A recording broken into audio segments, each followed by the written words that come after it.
ज्ञानतिमिरान्धस्य ज्ञानाञ्जनशलाकया चक्षुरुन्मीलितं येन तस्मै श्रीगुरवे नमः। मूकं करोति वाचालं भङ्गुं लङ्घयति गिरिं यत्कृपातमहं वन्दे श्रीगुरुं दीनतारणम्। आजानुलम्बितभुजौ कनकावदातौ सङ्कीर्तनैकपितरौ कमलायताक्षौ विश्वम्भरौ द्विजवरौ युगधर्मपालौ वन्दे जगत्प्रियकरौ करुणावतारौ वंशीविभूषितकरान्नवनीरदाभात् पीताम्बरा करुणबिम्बफलाधरोष्ठात् पूर्णेन्दुसुन्दरमुखादरविन्दनेत्रात् कृष्णात् परं किमपि तत्त्वमहं न जाने। राधे वृन्दावनाधीशे करुणामृतवाहिनी कृपया निजपादाब्ज दास्यं मह्यं प्रदीयताम्। वृन्दायै तुलसी देव्यै प्रियायै केशवस्य च कृष्ण भक्ति प्रदे देवी सत्यवत्यै नमो नमः। नारायणं नमस्कृत्य नरं चैव नरोत्तमं देवीं सरस्वतीं व्यासं ततो जयमुदीरयेत्।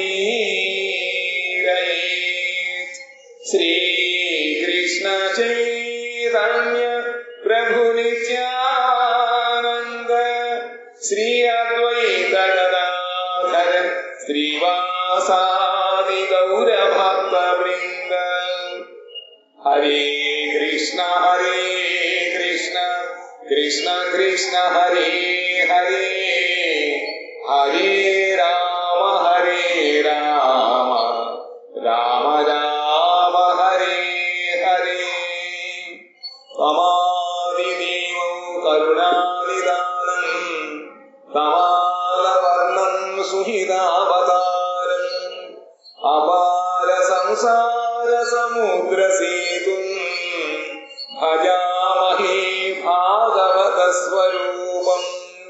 శ్రీమద్భాగవతం ద్వితీయ స్కందములో నారద మహర్షి బ్రహ్మగారిని భగవతత్వం గురించి ప్రశ్న అడిగారు. అయ్యా, ఇంతకాలము నువ్వే సృష్టికర్తవి, నువ్వే అందరి కూడా దైవం అనుకున్నా నేను, కానీ నువ్వు చేసిన తపస్సును బట్టి నాకు తెలిసింది ఏమంటే నీకన్నా కూడా నీ పైన ఇంకొక ఎవరో ఉన్నారు, తప్పకుండా నీకన్నా ఉత్తముడు. కాబట్టి ఆయన ఎవరిని తెలుసుకోకోరుతున్నాను. అంతేకాకుండా ఆయన యొక్క రహస్యము, సృష్టి విధానం ఇదన్నీ కూడా అడిగారు. కాబట్టి సర్వజ్ఞ సర్వేశ్వర, నేను అడిగిన ప్రశ్నలకు తగినట్లుగా సమాధానము నిమ్ము, దానివల్ల నేను నీ ఉపదేశములను సరిగా తెలుసుకొనసాగుదును. నారద మహర్షికి బ్రహ్మగారు ఇచ్చిన ఉపదేశం సక్రమంగా తెలియాలి అంటే భగవతత్వం కూడా తెలుసుకుని ఉండాలి. కాబట్టి చెప్పమన్నారు. శ్రీ బ్రహ్మోవాచ సమ్యక్ కారుణికస్య సేదం సమ్యక్ కారుణికస్యేదం వత్సతే విచికిత్సితం యదహం చోదితః సౌమ్య భగవద్వీర్యదర్శనే నానృతం తవ తచ్చాపి యథా మాం ప్రబ్రవీషి భోః అవిజ్ఞాయ పరం మన్మత్త ఏతావత్వం యతోహి మే. బ్రహ్మ నారద యొక్క ప్రశ్నలకు సమాధానముగా వెనుక చెప్తున్నాడు. కుమారుడే కదా మరి బ్రహ్మగారి అబ్బాయి నారద మహర్షి, నీ ఈ సందేహం సరి అయినది. నీవు నన్ను ఈ ప్రశ్న అడుగుట నాపై దయచూపుటయే అయినది. ఏమిటి అబ్బాయి తండ్రిని ప్రశ్నిస్తే దయ చూపించడం అని ఎందుకన్నాడు? మొక్క ఆ మాట ఎందుకన్నాడు ఆయన? పొద్దున మొదలు పెడితే సాయంకాలం అంతవరకు కూడా సృష్టి కార్యంలో మగ్నమై ఉంటాడు. ఎవరెవరికి ఏ విధంగా శరీర రూపాన్ని ఇవ్వాలో, ఎవరి కర్మను ఎంతవరకు ఫలితాన్ని ఇస్తూ ఉండాలో అవన్నీ కూడా సక్రమంగానే సృష్టి చేస్తూ ఉండాలి. ఇంకా వ్యాపకంలో పడిపోయి అది భగవత్సంలో లేకుండా పోతూ ఉంటుంది ఒక్కసారి. కానీ నువ్వు నా భగవంతుడి యొక్క తత్వం తెలుసుకోవడం కోసము, ఆయన రహస్యాన్ని వినడం కోసం అడిగావు కాబట్టి సమాధానం చెప్పాలని ఆయన ప్రస్తావన వస్తుంది కదా. ఆ విధముగా నన్ను మళ్ళీ నాకు భగవంతుడిని గుర్తు చేశావు కాబట్టి దీనివల్ల దయ చూపడమే అయినది. ఏలయన నేను భగవతత్వ కీర్తనము ద్వారా భగవానుని విశ్వ సృష్ట్యాది వీర్య దర్శనమునకు ప్రేరితుడనైతిని. ఒకళ్ళు చెప్పాలంటే మనం అనుకోవాలి కదా, ఏదైనా విషయం చెప్పాలంటే మనం మనసులో అనుకోవాలి, అవి బయటకు వస్తుంది. కాబట్టి విశేషంగా భగవంతుడు చెప్పాలంటే ముందు ఆ భగవంతుడి అనుగ్రహాన్ని కోరిన వాడే ఆయన ఇష్ట ప్రకారము చెబుతూ ఉండాలి. మామూలు కబులు చెప్పేస్తా కానీ భగవంతుడిని చెప్పాలి, ఆయన అనుగ్రహం ఉండాలి, అనుగ్రహం కోసం ప్రార్థించాలి కూడా. కాబట్టి ఈ విధంగా బలవంతముగా నన్ను ఆ భగవంతుడి వైపు నా దృష్టిని మరలింప చేశావు. కాబట్టి ఇది నా మీద దయ చూడడం అయినది, దయ చూపించడం అయినది. భగవతత్వ కీర్తనము ద్వారా భగవానుని విశ్వ సృష్ట్యాది వీర్య దర్శనమునకు ప్రేరితుడనైతిని. అనగా కీర్తన సమయమున మనస్సున అనంత వీర్యుడకు భగవాను దర్శించి తిని. ఇక చెప్పేటప్పుడు లోపల మనకి అది ఒక స్మరణ వస్తుంది అన్నమాట. అందుకని చెప్పి ఆ అనంత వీరుడు భగవాను దర్శింపజేశావు నాకు. నారద, నీవు నన్ను సృష్టికర్తవనియు ఈశ్వరుడు నీవు చెప్పితివి, అది అంతయు సత్యమే. నాకంటే ఉత్తముడుకు పరమేశ్వరుడు ఒకడు ఉన్నాడు విషయమును ఎరుంగనంత వరకు లోకము నన్నే గొప్పవానిగా భావించుచుండును. ఎంతవరకు ఊళ్ళో ఉన్నటువంటి విష్ణు ఆలయం, శివాలయం మనకి తెలియదు, అంతవరకు గ్రామదేవత గొప్పది. గ్రామం పొలిమేరలో దేవతలతో ఉంటారు గ్రామదేవతలు. మన లోపల వెళ్ళనంత వరకు ఆ దేవతలు మనకి గొప్పగా గోచరిస్తూ ఉంటారు. కానీ లోపలికి వెళ్ళి నిత్యము చక్కగా పూజలు జరిగేటువంటి సేవలను భగవం చూసినట్లయితే అప్పుడు రాష్ట్రం తెలుస్తుంది అన్నమాట. ఆ విధంగా ఎవరైతే నా యొక్క జ్ఞానం మాత్రమే ఉంటుందో వాడికి దృష్టిలో నేనే భగవంతుడిని, నాకానికి గొప్పవారెవరు లేరు. కానీ నాకంటే ఉత్తముడు పరమేశ్వరుడు ఉన్నాడు తెలిసిన తర్వాత నా తత్వం వాడు తెలుస్తుంది. కాబట్టి తెలియంత వరకు నన్నే లోకమంతా కూడా గొప్పగా భావిస్తూ ఉంటుంది. ఇక 4 ముఖాలు ఎవరికాల పెద్దవాడు సృష్టికర్త. ఏన స్వరోచిషా విశ్వం రోచితం రోచయామ్యహం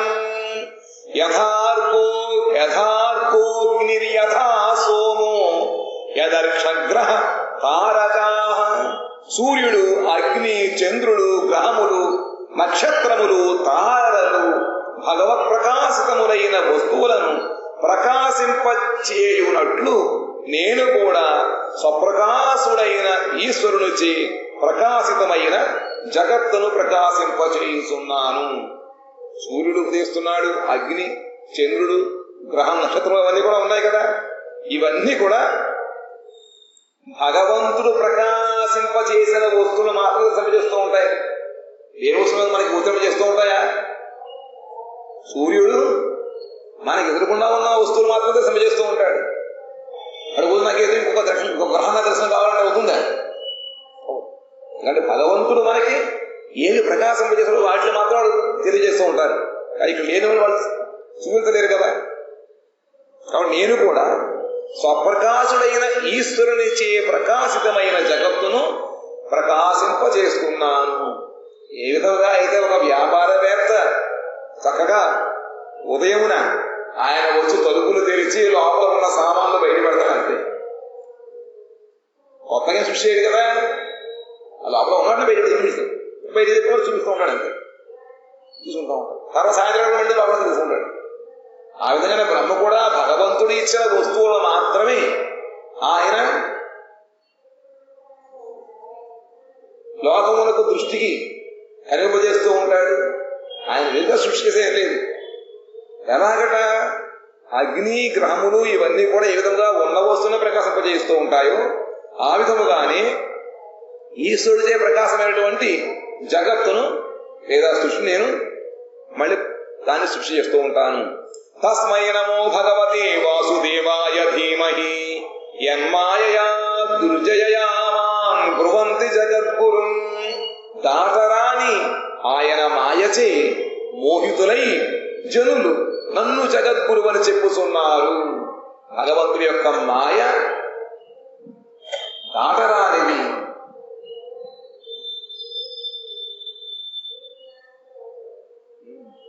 ఆ మాయ చేత మోహితులైన జనులందరూ కూడా ఆ భగవంతుడి యొక్క మాయ చే మోహితులైన కారణముగా సత్యవస్తువును తెలుసుకోలేక వాళ్ళు ఈ బ్రహ్మాది దేవతలు జగద్గురువులుగా భగవంతుడు భావిస్తూ ఉంటారు.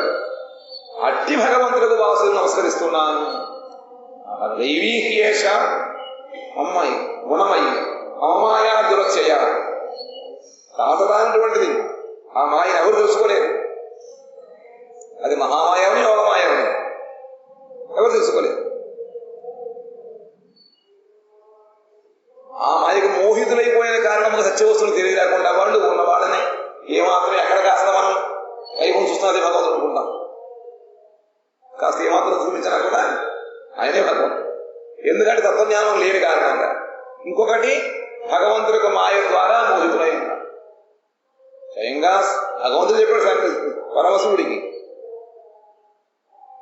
మద్విముఖాంకురు అని చెప్పి జగత్తులో జీవులని నన్ను నుంచి వేరుగా చూపించిన మాయకి చెప్పాడు. అలాగే ఇప్పుడు ఆదేశించాడు. అందుకని చెప్పి భగవంతుడిని వాళ్ళు కప్పిపుచ్చారన్నమాట. విలజ్జమానయా యస్య స్థాతుం ఈక్షాపథేముయా విమోహితా వికర్తంతే మమాహమిది బుద్ధియః.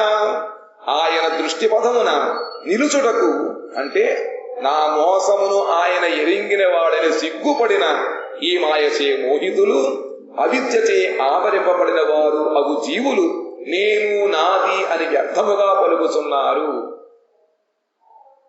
ఆయన దృష్టి వదిలించుటకు సిగ్గుపడినది మాయ అన్నమాట.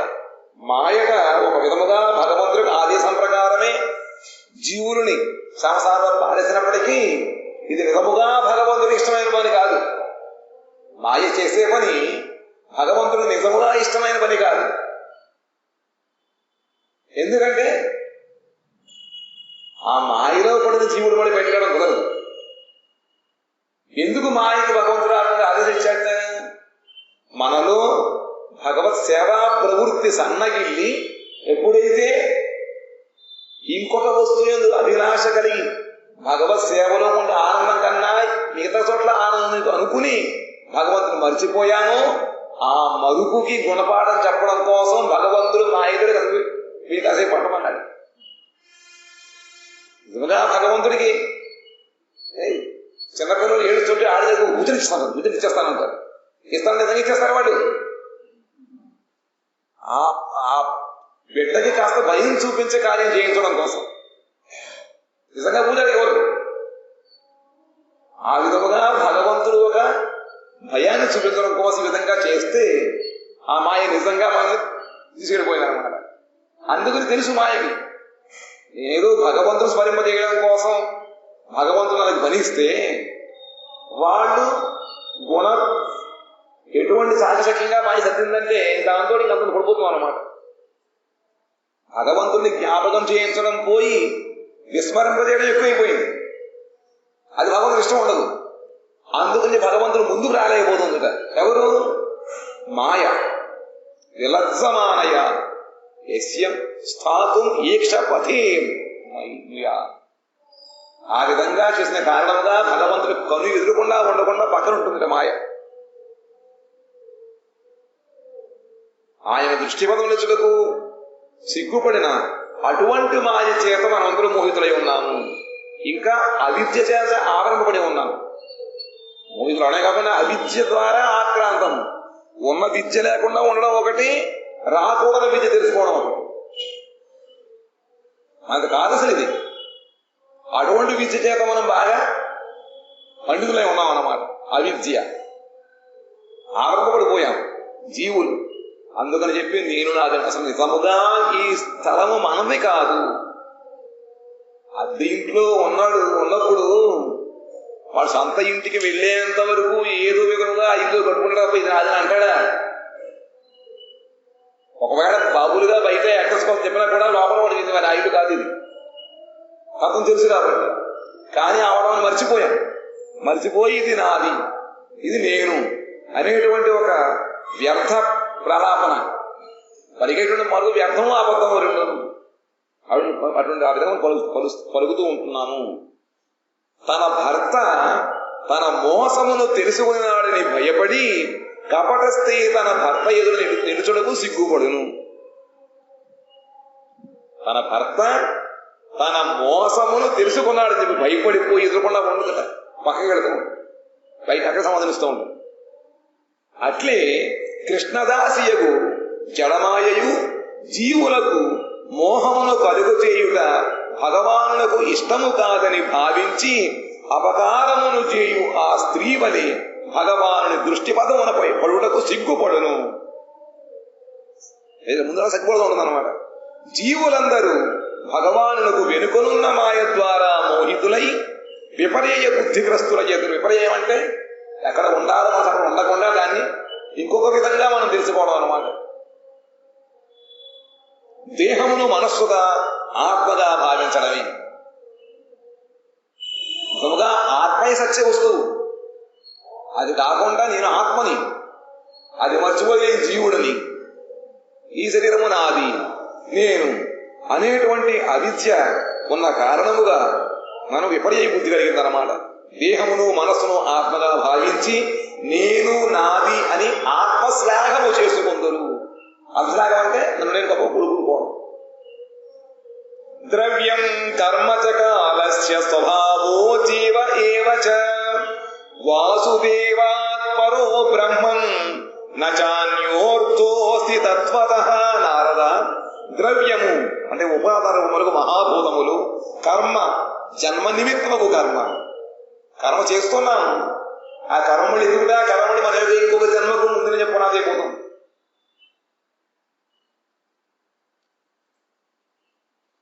మనం చేసే పని వలన మన తర్వాత వచ్చే జన్మ మనం నిర్ణయించుకుంటున్నాం. కాలము గుణక్షోభకముకు కాలము స్వభావము దాని పరిణామముకు హేతువైనది. జీవుడు ఫలభోక్త. వీనిలో ఏ ఒక్కటయూ వాసుదేవుని కంటే భిన్నముగా మనజాలదు. అవన్నీ వాళ్ళు సమానమని కాదు, భగవంతుడి యొక్క శక్తి లేకుండా ఏది పనిచేయదు.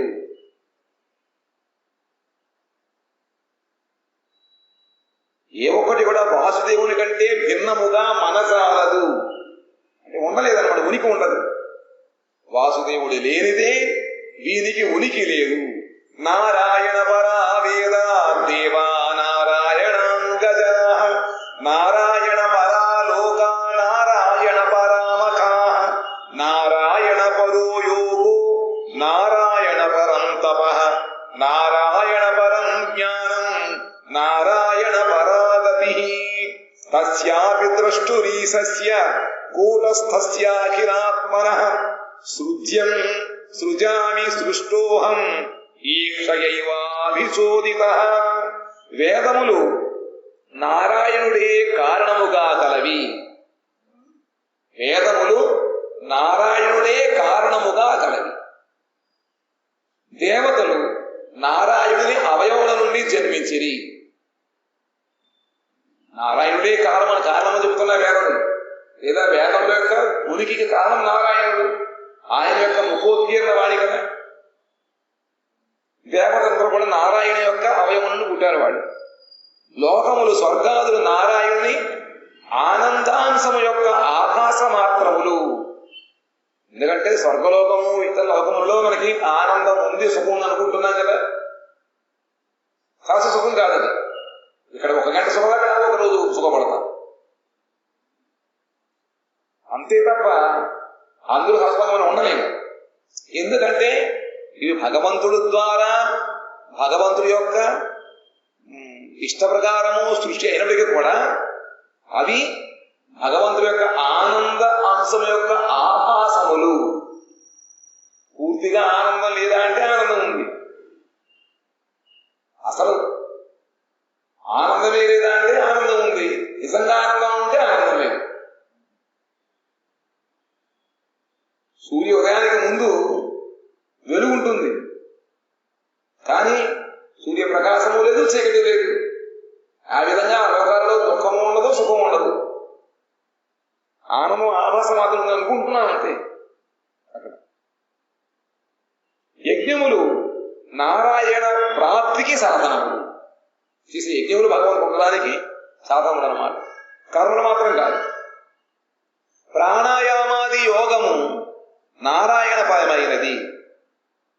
ప్రాణాయామం చేయడం భగవంతుడి యొక్క మంత్రాన్ని మనం దాని ప్రకారం రేషియో ప్రకారం ఆ రేచక మూలక కుంభక అవి ఉంటూ ఉంటాయి అన్నమాట.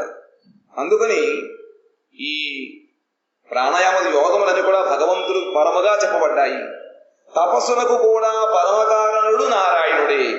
జ్ఞానము నారాయణ పరమైనది, గతియు తత్ఫలితము కూడా నారాయణ పరమైనది. అంటే చెప్పేది ప్రతి వస్తువు కూడా భగవంతుని ఉద్దేశించి భగవంతుడి దగ్గరికి వెళ్ళడం కోసమే చేస్తాడు అన్ని చెబుతున్నాయి.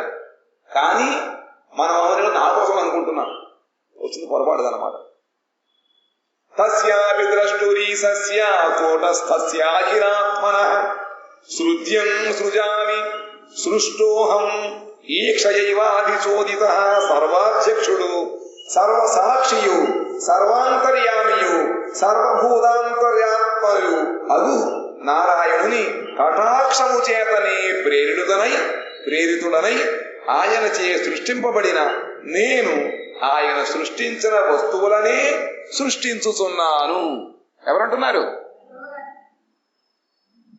బ్రహ్మగారు అంటున్నారు. నేను ఎవరిని? నారాయణుని కటాక్షము చేతనే ప్రేరితుడయ్యాను. మాట కూడా మాట్లాడట చక్కగా ఒకసారి కనుసరి చేస్తాడు. ఆ కనుసరిగా చేసి ఈయన ప్రేరితుడయి భగవంతుడు ద్వారా సృష్టింపబడిన వాడైన ఈ బ్రహ్మగారి సృష్టికర్త ఎవరు? నారాయణుడు యొక్క నాలుగు కదా. కాబట్టి భగవంతుడి చేత జనించబడిన వాడే నేను, పుట్టిన వాడని ఆ భగవంతుడు సృష్టించినటువంటి వస్తువులనే మళ్ళీ నేను సృష్టిస్తూ ఉంటాను. బ్రహ్మగారి వాక్యం తెలిసింది కదా, ఎటువంటి బ్రహ్మగారి సృష్టికర్త. సత్వం రజస్తమ ఇది నిర్గుణస్య గుణాశ్రయః స్థితి సర్గ నిరోధేషు గృహీతా మాయయా విభోః. సృష్టి స్థితి లయములకై నిర్గుణుడైన పరమేశ్వరుని మాయచే సత్వ రజస్తమములను 3 గుణములు గ్రహింపబడినవి. సృష్టి స్థితి లయములు ఈ 3 అవ్వాలి. కాబట్టి భగవంతుడు నిర్గుణుడు అయినప్పటికీ ఈ 3 కూడా సత్వ రజ తమో గుణములు ఉంటేనే కానీ ఈ పనులు చేయలేరు. సత్వ రజ తమో గుణములు ఈ త్రిగుణమయ జగత్తు, ఈ 3 గుణముల ద్వారా నిండినది జగత్తు. భగవంతుడు నిర్గుణుడు, ఆయనలో గుణములు లేవు, సత్వగుణుడు అన్నమాట. అటువంటి భగవంతుడు నిర్గుణుడు అయినప్పటికీ కూడా భగవంతుడి యొక్క మాయచే సత్వ రజస్తమ గుణములను ఆయన స్వీకరించి ఈ పనులు చేస్తూ ఉంటాడు. ఎందుకుట? సృష్టి కోసం అని చెప్పి, స్థితి పాలన చేయడం కోసం, లయం చేయడం కోసం.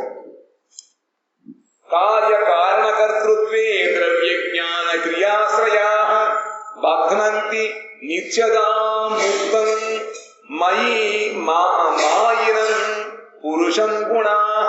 పూర్తిగా ముక్తుడైనను మాయాముక్తులకు పురుషుని కార్యకారణ కర్తృత్వాభిమానమున ద్రవ్య జ్ఞాన క్రియను ఆశ్రయించిన త్రిగుణములు బంధించుతున్నవి.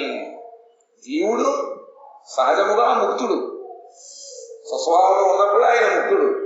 అయినప్పటికీ మాయ ద్వారా ముక్తుడైన కారణముగా కార్యకారణ కర్తృత్వ అభిమానం, ఇది నాది, నేను చేస్తున్నాను, నాకేదో చేయకూడుతున్నది కాదు, నేను చేస్తున్నాను, భగవంతుడు చేస్తున్నాడు అనుకోవడం వేరు, నేను చేస్తాను అనుకోవడం వేరు.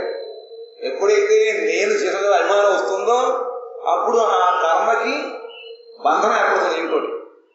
ఆ విధముగా కార్యకారణ కర్తృత్వాభిమానమున ద్రవ్య జ్ఞాన క్రియను ఆశ్రయించిన త్రిగుణం బంధిస్తున్నవి. ద్రవ్యము, జ్ఞానము, క్రియ, ఈ మూడు కూడా గుణముల నుంచి ఉంటాయన్నమాట. అందువలన గుణములు భగవానుని తటస్థ శక్తి వృత్తి రూపుడకు జీవుని బంధించును. గుణములచే జీవుడు బంధింపబడుతున్నాడు. ప్రకృతి కర్షతి, ఇది శ్లోకం ఉంది ఏమిటది? మనస్వస్థాని ప్రకృతి స్థాని కర్షతి.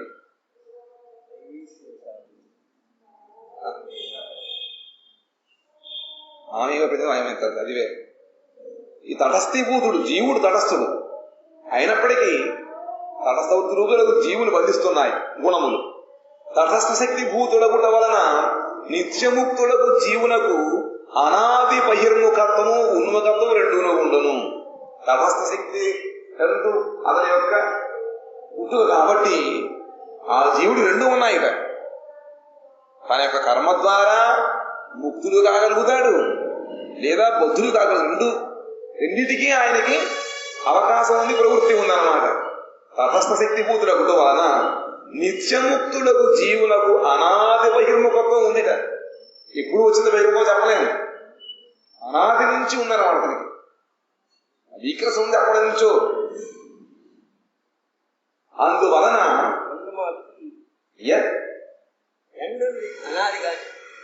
అది చెప్పలేము. మళ్ళీ సాయంత్రం మళ్ళీ వచ్చేస్తారు. నిత్యముక్తులకు జీవునకు అనాది బహిర్ముఖత్వము ఉన్ముఖతులు ఉన్నాయి. ఉన్ముఖత్వం ఉంది, బహిర్ముఖత్వం ఉన్నాయి. మాయ భగవానులకు వెనుక నుండును. మాయ భగవానుకు వెనుకగా ఉంటుందన్నమాట. సూర్యుడి ముందు మనం ఉంచుంటే ఎదురుగా పెట్టు మన చీకటి ఎక్కడ నీడక్కడ వెనకాల పడుతుంది. ఆ విధంగా ఎప్పుడు కూడా భగవంతుడు వెనకాల ఉంటూ ఉందట మాయ. అందువలన భగవానులకు వెనుక భాగమున ఉన్న జీవులతో మాయకు సాంగత్యం ఉండుట అసంభవమే.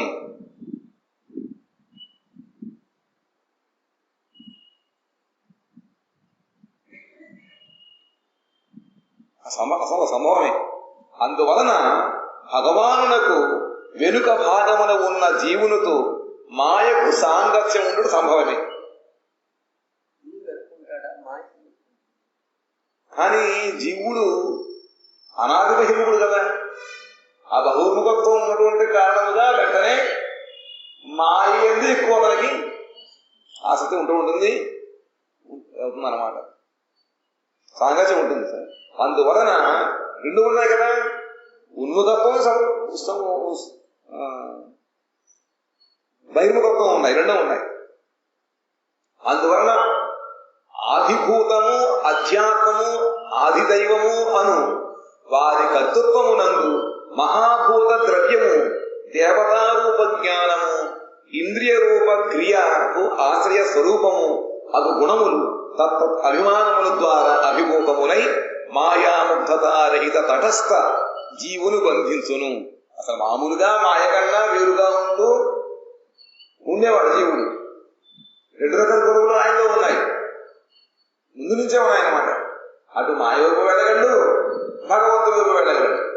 కానీ ఈ మాయ యొక్క గుణముల ద్వారా ఆకర్షితుడై ఆ అభిమానం వచ్చిన కారణముగా అవన్నీ కూడా స్వరూపంలో ఉన్నప్పుడు స్వరూపావస్థ యందు మాయాముగ్ధతారైన జీవుని బంధిస్తూ ఉంటాయన్నమాట.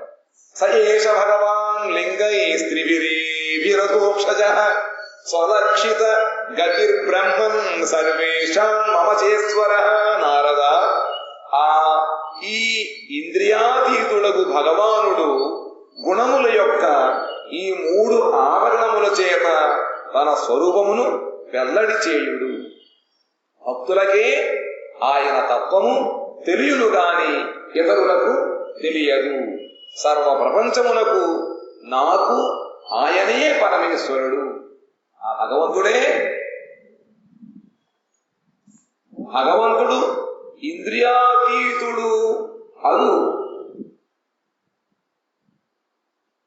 భగవానుడు 3 ఆవరణముల చేత తన స్వరూపమును వెల్లడి చేయుడు. యోగమాయా సమావృత మూఢోయం నాభిజానాతి లోకో మాం అజం అవ్యయం. మూఢమైనటువంటి లోకులు భగవంతుడు తెలుసుకోలేరు. ఎందుకంటే భగవంతుడు ఎల్లప్పుడూ కూడా తన యోగమాయ ద్వారా ఆయన ఆమె ఉంటూ ఉంటాడు, కవచలై ఉంటున్నాడు ఆయన. అందుకని భక్తులు మాత్రమే తెలుసుకోగలుగుతారు. కానీ ఆయన తత్వము భక్తులకే తెలియను కానీ ఇతరులకు తెలియదు. సర్వప్రపంచములకు నాకు అంటే బ్రహ్మగారికి కూడా ఆయనే పరమేశ్వరుడు. కాలం కర్మ స్వభావం చ మాయేసో మాయయా స్వయా ఆత్మం యదృచ్ఛయా ప్రాప్తం విభూషూరుపాదదే. మాయాధీశుడగు ఆ భగవానుడు బహువిధముల అగుటకు ఇష్టపడిన వాడై తన యందున్న కాలమును కర్మను స్వభావమును సృష్టికై స్వేచ్ఛగా ఆశ్రయించను. సృష్టి చేయడం కోసం ఏ విధంగా సారి పురుగు తన లోపల ఉన్నటువంటి పదార్థాన్ని తానే ఇష్టప్రకారం బయటకు తెచ్చుకుని ఏ విధంగా అయితే సారుపూడు కట్టి విహరిస్తూ ఉంటుందో ఆ విధముగా భగవంతుడు తన యందే ఉన్నటువంటి ఈ కాలము కర్మ స్వభావము వాటిని ప్రేరేపించి సృష్టి కోసం స్వేచ్ఛగా ఆశ్రయించాడు. భగవంతుడు కావాలి గణన ఉంటుందా? ఆయన కర్మ చెయ్యాలా? అసలు ఇటు స్వభావం ఏదే. అయినప్పటికీ కూడా సృష్టి కోసం వాటిని ఆశ్రయిస్తూ ఉంటాడు. ఒక పని చేయాలంటే మనిషి పనిముట్లు వాడుతూ ఉంటాడు. ఆయన ఆ పనిముట్లు ఆయనవే కదా. కానీ ఆయన అవి ఒకటి కాదు, కానీ ఆయనవే. ఆయన ఇష్ట ప్రకారం పనిచేస్తూ ఉంటాయి. ఆ విధంగా భగవంతుడు ఈ కాలము కర్మ స్వభావం వాటిని పనిముట్లుగా తీసుకుని తన ఇష్ట ప్రకారం చేస్తూ ఉంటాడు, స్వేచ్ఛగా ఆశ్రయించి. ఇక్కడ మనం కనుక వీటిని ఆశ్రయిస్తే కాలము కర్మ గుణములు స్వభావం ఉన్నాయి, ఇవన్నీ వాటి ప్రకారం మనం నడుచుకుంటున్నాం. అర్థమవుతుందా? వాటి ప్రకారం మనం నడుచుకుంటున్నాం. కానీ భగవంతుడి యొక్క ఇష్ట ప్రకారం నడుస్తూ ఉంటాయి. కాలాత్ గుణ వ్యతికర పరిణా స్వభావత కర్మణో జన్మ మహత పురుషాధిష్ఠితాదభూత్ మహతస్తు వికుర్వాణా సత్వోపబృంహితాత్ తమ ప్రధానస్తభవ ద్రవ్య జ్ఞాన క్రియాత్మక. పురుషాధిష్ఠిత అయిన కాలము నుండి క్షోభము ఉత్పన్నమైనది. ఎప్పుడైతే ఆ భగవంతుడు సృష్టి అనుకుంటాడో అనుకోవడం నుంచి ప్రారంభమవుతుంది కాలం గణనం. అంతకుముందు కాలగణనే ఉండదు. భగవంతుడు ఎప్పుడు సృష్టి చేయాలని అనుకుంటాడో సంకల్పిస్తాడో అప్పటి నుంచి కాలము ప్రారంభమవుతుంది, కాలగణనం. అన్నింగ్లీష్లో పెడితేనే ఆటోమేటిక్ అదేమంటుంది, అవివాచని స్టాప్ క్లాక్ ఏదో ఉంటుంది. అది అంతకుముందు తిరగదు. అది వాడు 1, 2, 3 అని వదలతాడు, అప్పుడు చదువుతుంది అన్నమాట. ఆ విధంగా భగవంతుడు సృష్టి చేయ సంకల్పించినప్పటి నుంచి కాలం ప్రారంభమవుతుంది. ఆయన ఇష్టం కాలం అవ్యంతలో పెడుతుండదండి. కాల గణనం ప్రారంభమవుతుంది అన్నమాట. అప్పుడు ఇవన్నీ వికారం పొందుతూ ఉంటాయి. అంతవరకు లేనటువంటివి చూపించేప్పుడు అందులో ఒకప్పుడు బయటకు వస్తూ ఉంటాయి అన్నమాట. రజసత్వగుణములచే వృద్ధి పొందాయి. అవన్నీ కూడా సత్వగుణం రజోగుణం తమో గుణం ద్వారా వృద్ధి పొందుతూ దాని నుండి ద్రవ్య జ్ఞాన క్రియాత్మకు తమ ప్రధానము అహంకారము జన్మించింది. పురుషాధిష్ఠితమైన కాలము నుండి ఉత్పన్నమైనది, స్వభావము నుండి పరిణామము, రూపాంతరాపత్తి కలిగినది, కర్మ నుండి మహతత్వం పుట్టాయి. ఈ మూడింటి నుంచి మూడు పుట్టలు వచ్చాయన్నమాట. సోహంకార ఇది ప్రోక్తో వికుర్వన్ సమభూత్రిధా వైకారిక స్థైజసశ్చ తామసశ్చేతి యద్భిద ద్రవ్యశక్తి క్రియాశక్తి జ్ఞానశక్తి ఇది ప్రభో. ఇది అహంకారం అని చెప్పబడినది. ఏది సృష్టి చేయడము, ఇవన్నీ అన్నమాట. అది రూపాంతరము చెంది వైకారికము, తైజసము, తామసము అను మూడు విధములైనది. ఈ సృష్టి మూడు రకాలు. వైకారిక సృష్టి, అహంకారం. అదే అహంకారం చెప్పండి, అది రూపాంతరము చెందే వైకారికమైంది. తైజసము, తామసము మూడు రకాల అహంకారములు. మూడు అవి ఏ క్రమముగా జ్ఞానశక్తి, క్రియాశక్తి, ద్రవ్యశక్తి. సాత్విక అహంకారము జ్ఞానశక్తి, కామ వైకారికం. తైజసం అంటే రాజస అహంకారం, అది క్రియాశక్తి. రజోగుణం అది పదం ఎప్పుడు పని చేయదు, పని చేయాలంటే రజోగుణం ఉండాలి. అదే తైజస అహంకారము, దాని నుంచి క్రియాశక్తి, ఇంకా తామసము, ద్రవ్యశక్తి. ఈ మూడు వచ్చాయి. మూడు పదాలు అన్నమాట. నారద అది ఏ అహంకారం అవుతూ చెప్పబడినది. ఆ తత్వమే వికారము పొంది వైకారికము, తైజసము, తామసము అని సాత్విక అహంకారము, రాజసాహంకారము, తామసహంకారము అని మూడు విధములుగా పుట్టినది. తామసహంకార తత్వము యొక్క శక్తి ద్రవ్య స్వరూపమై ఆకాశాది మహాభూతములయందు, రాజసహంకార తత్వము యొక్క శక్తి ఇంద్రియములయందు, సాత్విక అహంకార శక్తి తత్వశక్తి ఇంద్రియాధిష్టాన దేవత పైన పనిచేయును. ఈ మూడు ఎదుగుదల పనిచేస్తాయి.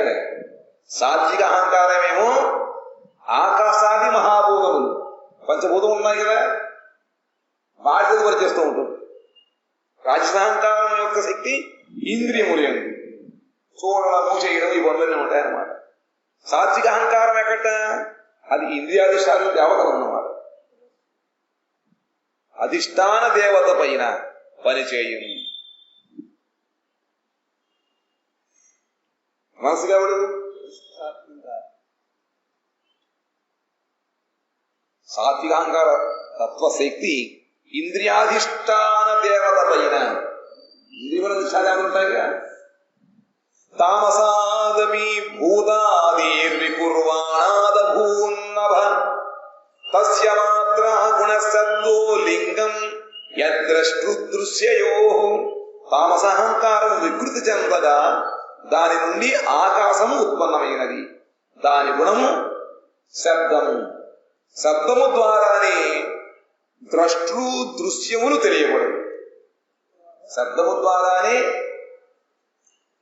ద్రష్టృ దృశ్యములు, చూచేవాడు చూడబడేది.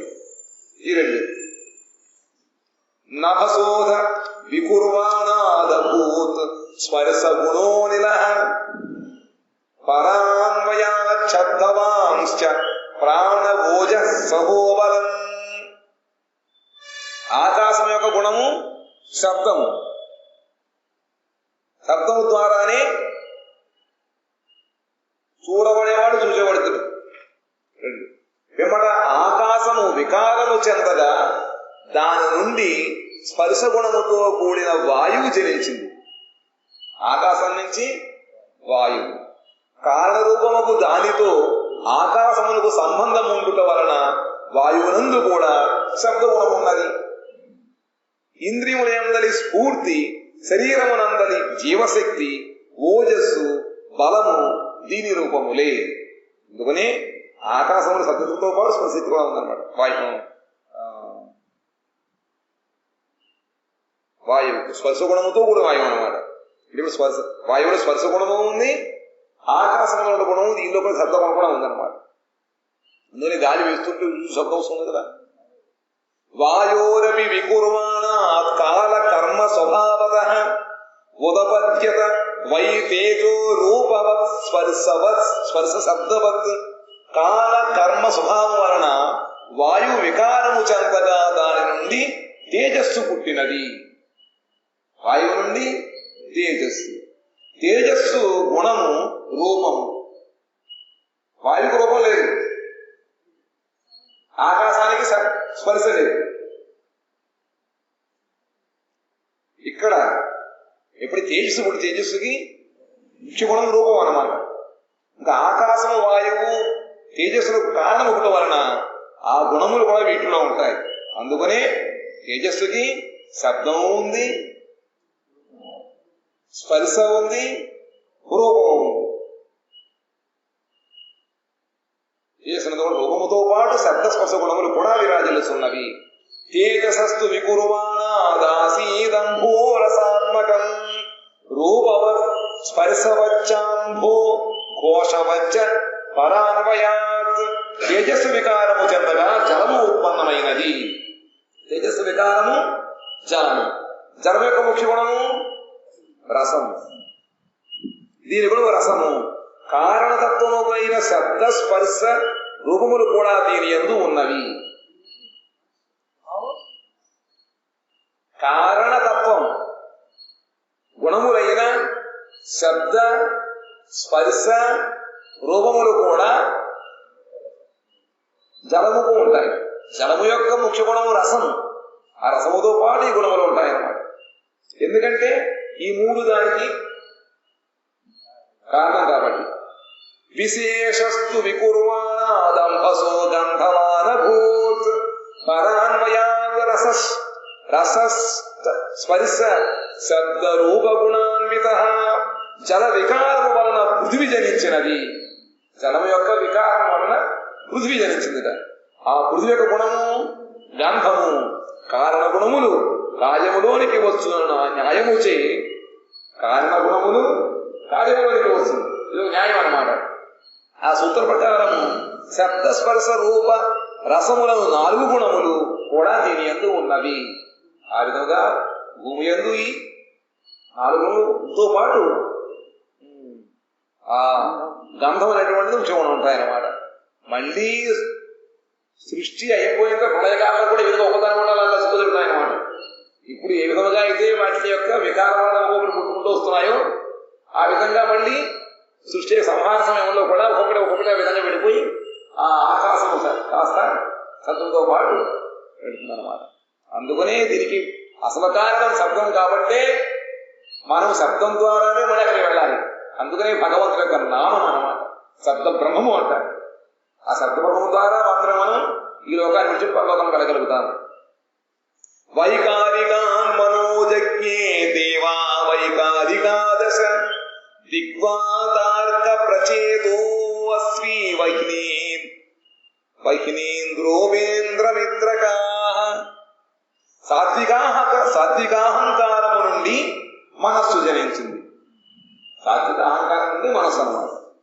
దిక్కు వాయువు, సూర్యుడు, వరుణుడు, అశ్వనీ కుమారులు, అగ్ని, ఇంద్రుడు, విష్ణువు, మిత్రుడు, ప్రజాపతి అను 10 దేవతలు ఇంద్రియాధిష్ఠాతలు.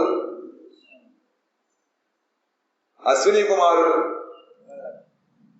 అగ్ని, ఇంద్రుడు కళ్ళు. అగ్నిను సూర్యుడు వరుణుడు ఈ 2 నేత్రములు. అశ్విని కుమారుడు నాసారంధ్రములు.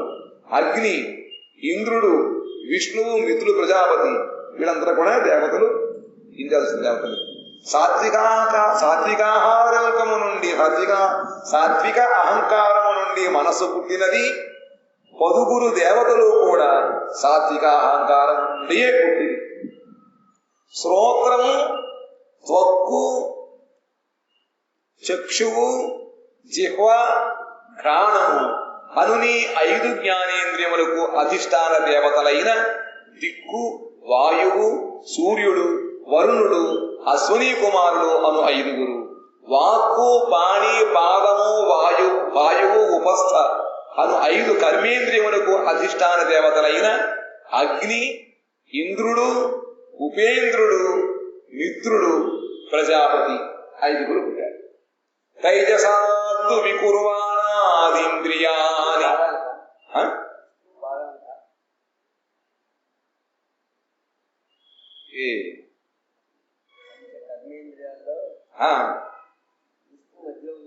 విష్ణుడే కృష్ణుడు, ఉపేంద్రుడు.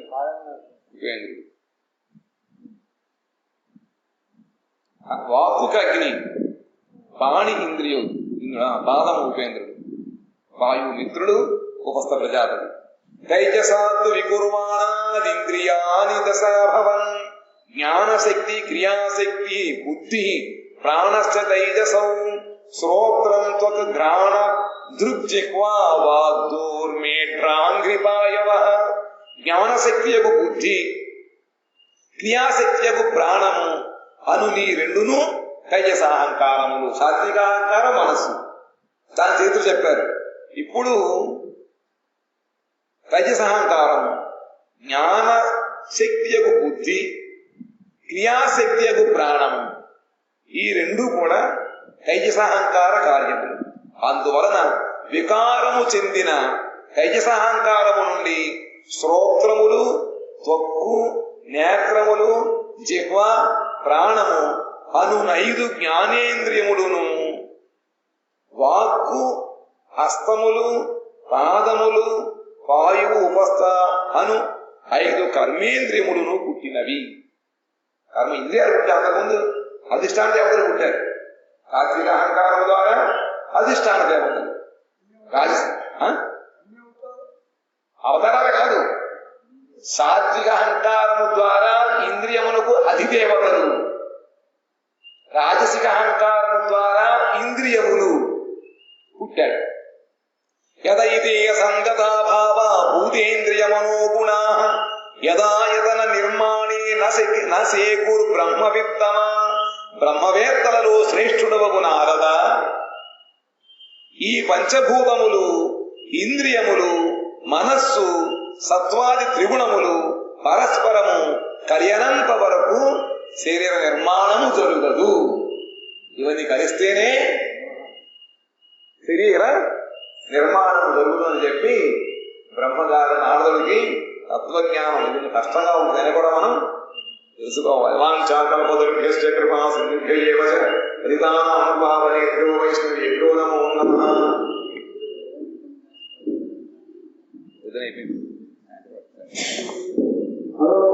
హరే కృష్ణ, హరే కృష్ణ, కృష్ణ కృష్ణ హరే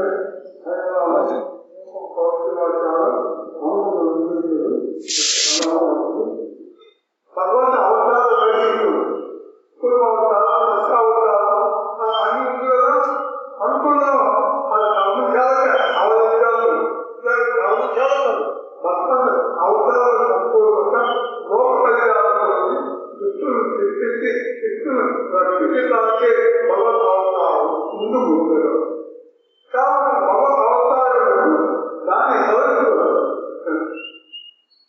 వారు మన వల్ల కర్మాలు భగవద్గీత నాలుగు మన వల్ల భక్తులు కర్మాలు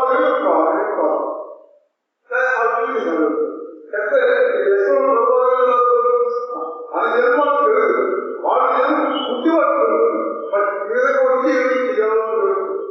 కానీ మనం భగవద్గీత కాదు, భాగవతులు కూడా కర్మలు పట్టుకోవాలి. మన కర్మ చేయాలంటే కొందరైతే భగవద్ కర్మలు రామస్వరూపం చేసి కర్మ చేయాలంటే ఆయన 14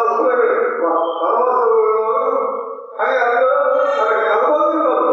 రామచంద్రమూర్తి రావడం గురించి కొన్ని వేల ఋషులు తప్పులు చేసేవారు. తప్పులు చేసి ఆ తప్పులు తీర్చిస్తారు. వారు రక్షించి వారు ఆ ఆత్మకు ఉండాలని 10 సంవత్సరాలు ఎక్కడ ఉన్నారో ఋషి అర్థంలో ఉండి వాళ్ళు ఆలోచించారు.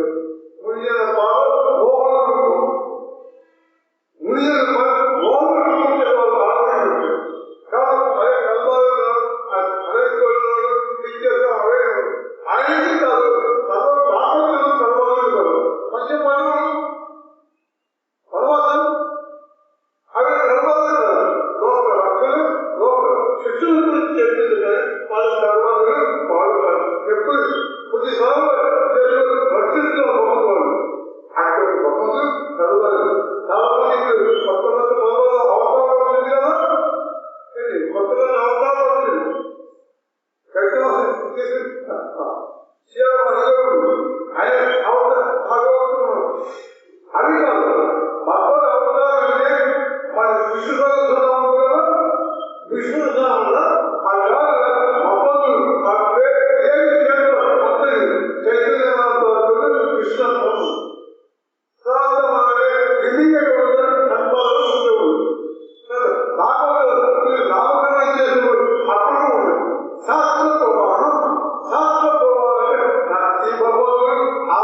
ఆవర్తించారు.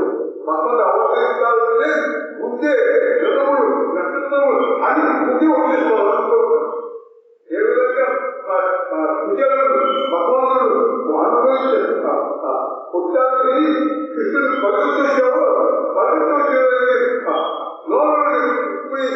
వాళ్ళు అక్కడే భగవంతుడు ప్రపంచ అవతరించుకోవాలి ముందు జనంలో ఉన్నట్టు ఉచ్చ స్థాయిలో ఉంటుంది. ఇదేంటి ఈ రహస్యం ఎవరు యోచిస్తారు. భగవంతుడు ఎప్పుడు వచ్చారో అన్ని గ్రహాలు అన్ని ఉచ్చ స్థాయిలో ఉంటుంది. వాళ్ళకు మన అనుభవం చేయాలంటే నక్షత్రం మనకి ప్రతినిత్య అనుభవాలు ప్రతి ఎలాంటి భగవంతుడు చెబుతారో రోజు ఆ దశవతాలను చదివితే పదం చేస్తే మేలు మన కీళ్ళు